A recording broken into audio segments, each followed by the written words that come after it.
From the book of the prophet Ezekiel.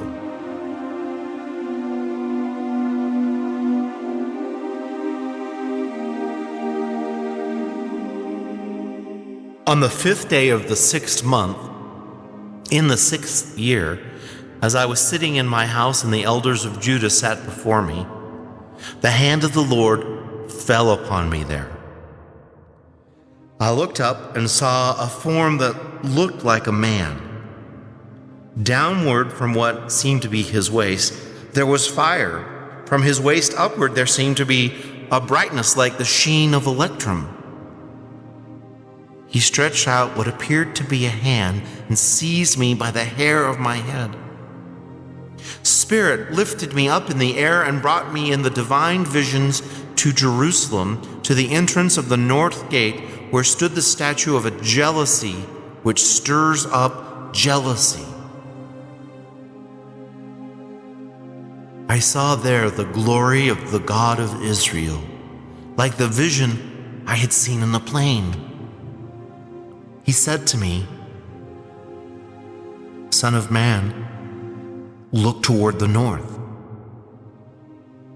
I looked toward the north and saw the northward of the gate, the altar of the statue of jealousy.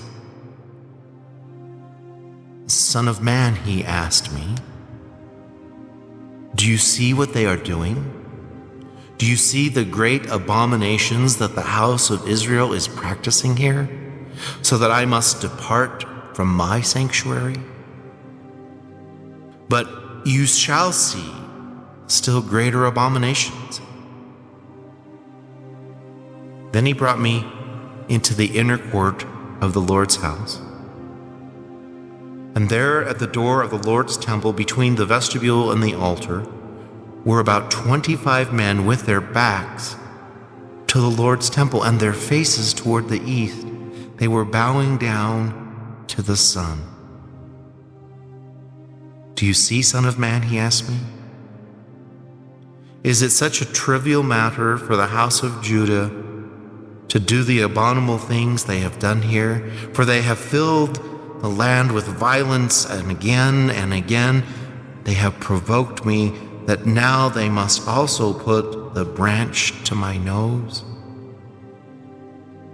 Therefore, I in turn will act furiously. I will not look upon them with pity, nor will I show them mercy." Then he cried loud for me to hear, "Come, you scourges of the city." With what I saw, 6 men coming from the direction of the upper gate, which faces the north, each with a destroying weapon in his hand. In their midst was a man dressed in linen, with a rider's case at his waist. They entered and stood beside the bronze altar. Then he called to the man dressed in linen with the rider's case at his waist, saying to him, "Pass through the city, through Jerusalem, and mark an X on the forehead of those who moan and groan over all the abominations that are practiced within it." To the others I heard him say, "Pass through the city after him and strike.